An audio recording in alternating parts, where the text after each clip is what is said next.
اگر ایران به جز ویران سرا نیست، من این ویران سرا را دوست دارم. اگر تاریخ ما افسانه رنگ است، من این افسانه ها را دوست دارم.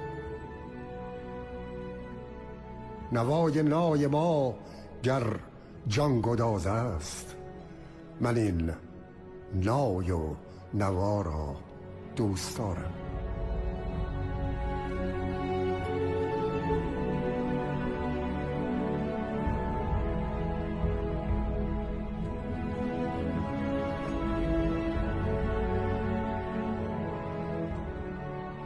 اگر آب و هوایش دلنشین نیست، من این آب و هوا را دوست